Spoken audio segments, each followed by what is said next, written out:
So 50% of the population would be on something less than £20,000 a year. Quite a low-wage society. But the reality of life in low-wage Britain was masked by the very noughties idea that it was always possible to get ahead, like in a TV talent show, whatever your background. How easy was it, though, to rise in the kind of society we'd created?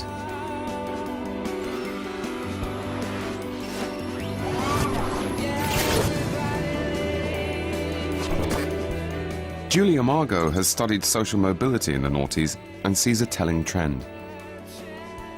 Social mobility is one of the biggest markers of how successful we are as a society, and what we've seen in the UK is that rates of social mobility have either flattened or possibly started to decline over the last 10 years, which means that people in the younger generation are doing less well than their parents were at a similar age.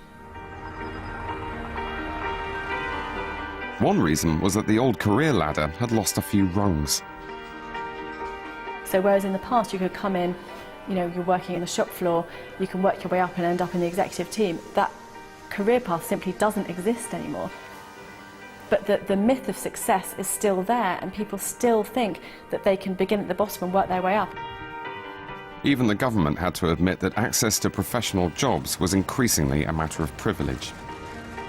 An official 2009 report showed that lawyers, doctors, journalists, accountants, even nurses are now more likely to come from wealthier families.